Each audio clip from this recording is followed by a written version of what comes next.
Adam Cole ends the show holding the NXT title over his head once again. He is coming back for the gold. We're going to get into it in just a second. Everything that took place on NXT a couple nights ago. So stay tuned. This is your NXT review.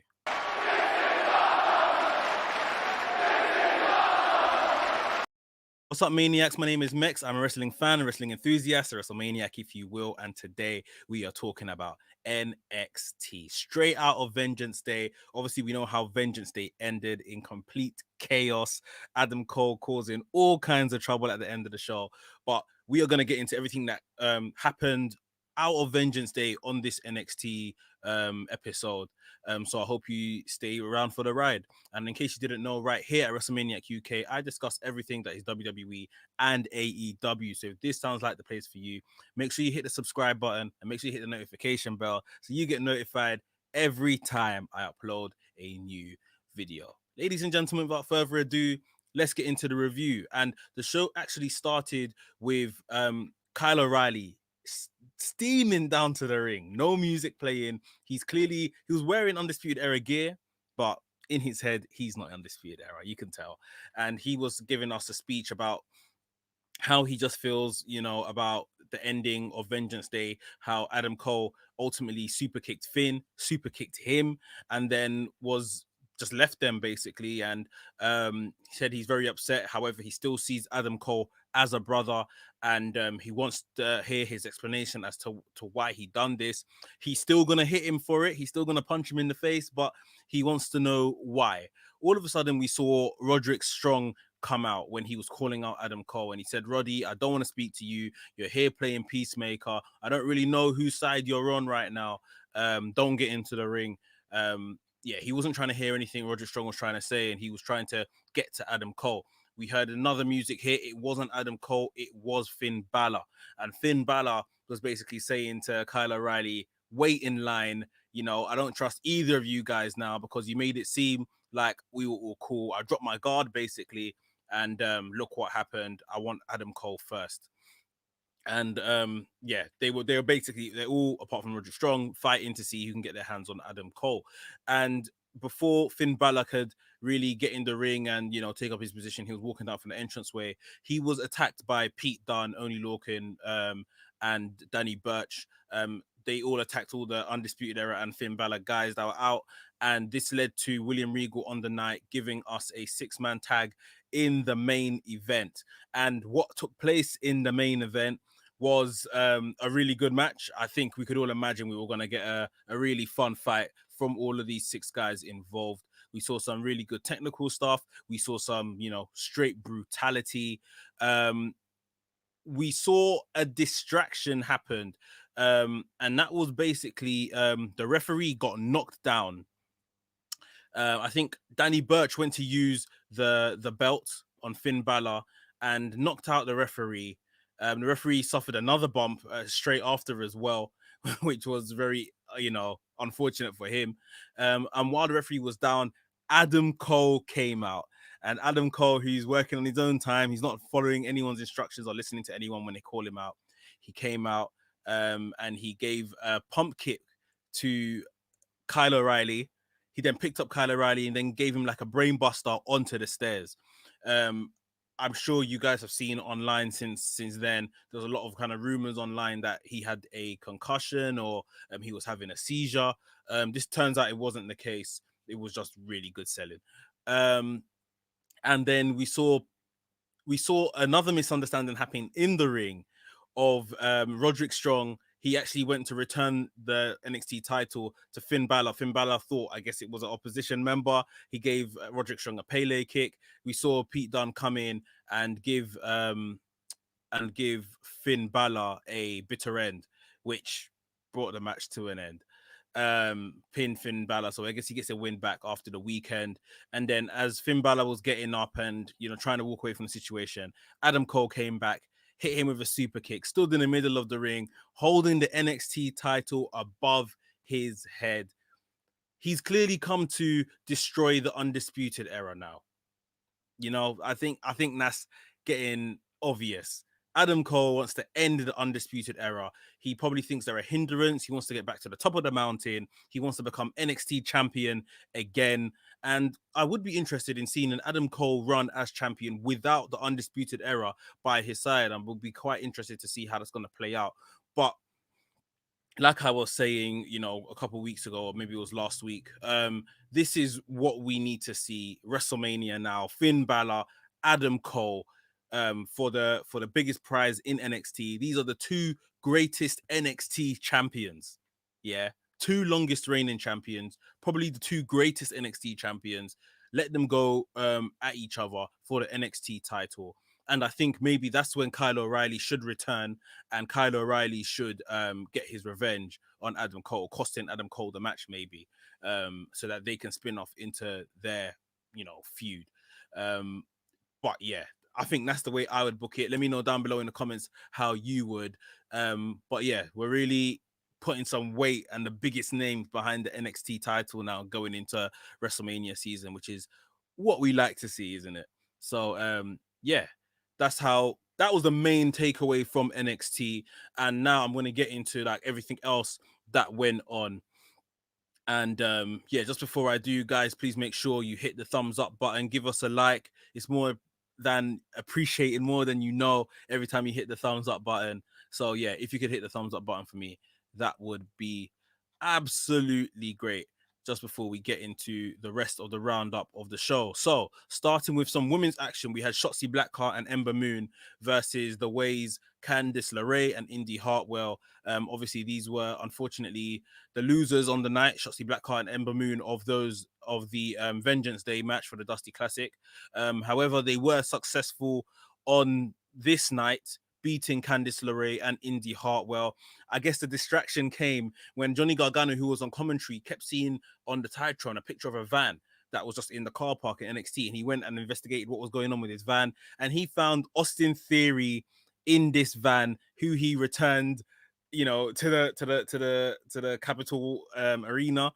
He brought him out. That distracted Indy Hartwell, and she got rolled up, I think, by Ember Moon for the win. So Ember Moon and Shotzi Blackheart, I think they should go forward as a tag team. They kind of fit each other's aesthetic and kind of wrestle the same in the same kind of manner. Their character is very similar. So yeah, I think these guys should stick together. Very funny segment which saw obviously Indy Hartwell being reunited with Austin Theory and the rest of the family and all of that kind of stuff. Those guys have been doing great work at the moment. So yeah, long may it continue. But that was a pretty decent match with the women's tag actions. Next up we saw Isaiah Swerve Scott versus Leon Roth. Match didn't go for very long at all, but a very good match with both men involved. I think these two guys are going to be at the forefront of what we've heard is going to be this new NXT Evolve kind of show. I think these two could potentially be like main eventers over there. I know that's going to be like a kind of a step down, like a developmental, they've said, but I think they're positioning Swerve Scott very well, even though he's not doing much on this current NXT show or the product. Leon Ruff as well has been kind of projected, and he's obviously ex Evolve guy. So yeah, I think that's what they're positioning these two for, maybe going forward in the future. But Leon Ruff got a sneak win here after a pretty decent match. We did see an attack from Swerve Scott afterwards, after the bell. He pretended like he was going to be a good gentleman and a good sport, but he turned on Leon Ruff and beat him up pretty severely, to be honest. So yeah, that was kind of mad. But yeah, I think these two are probably going to have a large part to play in this new developmental NXT Evolve that we're hearing of. Next up on the show, we had Casey Catanzaro and Caden Carter versus Aaliyah and Jessica Maya of the Robert Stone brand. Again, a match that didn't last particularly long. Carter and Catanzaro were pretty good. I think we saw bits of inexperience from Jessica Maya, but for me, it didn't take away the match. I knew this was just a match to get them to win, and we were going to get something from Xia Li, Boa afterwards, which we did. So after Casey and Caden got the win, we saw Xia Li come out. Boa was already standing on the entranceway, and Casey told Caden that, look, let me go and speak to her. Let me try to talk some sense into her. Stay here. Casey went outside and she told Xia Li, you know, this doesn't have to be like this, that you can kind of come back and chill and be the regular girl you were before. And Xia Li took her hand and like across it drew, like, with, you know, this black stuff that's been on their fingers, across the back of Casey Catanzaro's hand, 2 lines, and said to her, I will purge you. I'm sure she said something like that, I will purge you, or was it I will hurt you? Or, but I'm pretty sure people have been saying it was I will purge you. So maybe we're going to get a match between those guys next week. That's going to be very interesting to see. What was, I thought, a very interesting and fun segment was next up on the show. We had the Dusty Classic trophy presentations, I think they were calling it. And I was thinking, you know, didn't we kind of have that after the match, like on Vengeance Day? But what more was going to be in store here? This was the first time we've kind of seen MSK show character, be allowed to go on the mic during the show and show a lot of character. And I really enjoyed it. These guys are kind of fun. They've kind of got a new day kind of essence about them. And yeah, it was all kind of fun that they were displaying after Beth Phoenix had kind of introduced them. And then Beth Phoenix went on to introduce the female winners, Dakota Kai and Raquel Gonzalez, and then they came down to the ring. Again, they were kind of soaking in the moment of being the first ever women's Dusty Classic champions, but they were interrupted by the current women's tag team champions of WWE, if you like. Nia Jax, Shayna Baszler came down to the ring, and this was a really well done confrontation, because it was like, yeah, you know, you guys won, blah blah blah, but you should be talking about us. You're never gonna beat us. All that kind of heel stuff that we were getting, especially from Nia Jax and Shayna Baszler. They played off the fact that you know, Shayna Baszler used to terrify Dakota Kai in NXT. And Dakota Kai done a good job of introducing Raquel Gonzalez to Shayna Baszler, who they never really crossed paths before in NXT, saying that Shayna Baszler is the woman that ran to the main roster after Rhea Ripley beat her for her title, which I thought was a really good line. And Nia Jax went on to say, you know, she's that Dusty said that, you know, she's the biggest and baddest bitch in this company or in this industry, etc. And Raquel Gonzalez with another great line saying that, you know, rest his soul, Dusty Rose that is, but he never met me for him to call you that. So yeah, really good chemistry from the jump with these women. No physical interactions between them. We did see MSK and Beth Phoenix in the corner just eating their popcorn. Where they even got the popcorn from, I don't know, but it was a really good kind of through line to just show that they were just watching the beef. It's like sips tea sort of thing. So that was really interesting. And as you saw, walking up the our way after Shayna Baszler and Nia Jax was leaving, we saw Raquel Gonzalez deliver the final blow, which I think we all expected. She said that she was going to shove her boot so far up Nia Jax's hole that she couldn't get it out. So we're still making the my hole jokes. But it worked, I think. It was really well done. This was a really fun segment, like I said. I enjoyed it. So, yeah, I can't wait to see Dakota Kai and Raquel Gonzalez get a go at the women's tag team championships. I think this will be it'll be good. I don't know who will win it, but I do think it will be really fun stuff.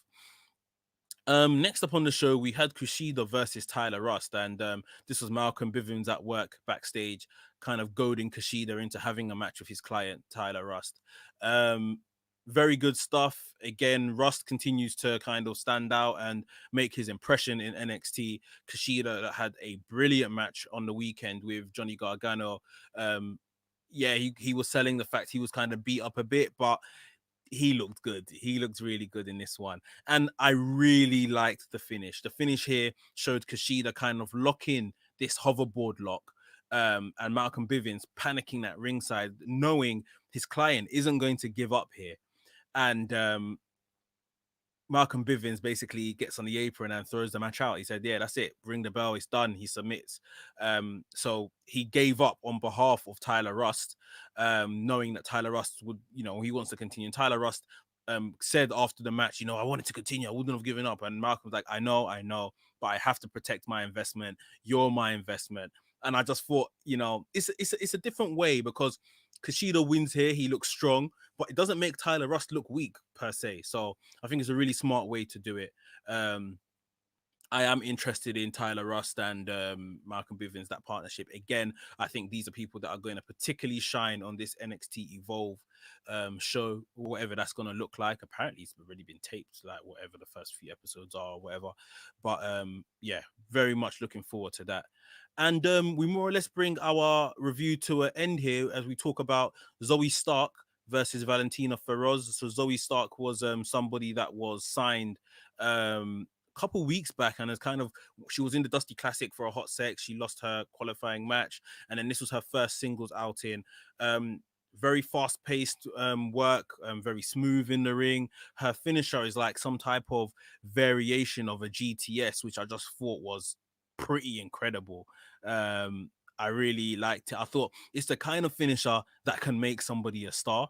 So I'm really interested to see how she does. Probably another candidate for this NXT Evolve that we're gonna see.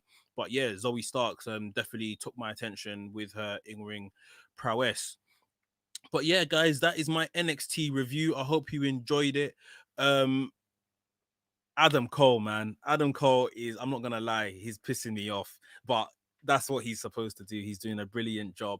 He is destroying one of my favorite factions from within. He is destroying one of my favorite wrestlers in Finn Balor. He's coming for it all. I don't think he's going to leave with anything.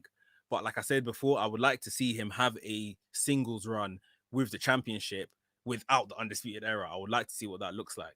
So yeah, this has to be the WrestleMania match. Finn Balor, Adam Cole, NXT championships on the line. The two greatest champions of this brand going at it.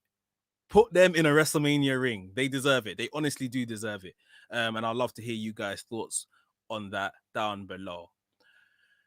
Guys, thank you for watching this review. Please remember to hit the thumbs up button on your way out to show love for the video. And if you're new here, welcome to the channel. Remember to subscribe to the channel and hit the notification bell so you get notified each and every time I drop a new video. WrestleManiac UK signing out, and I'll see you soon.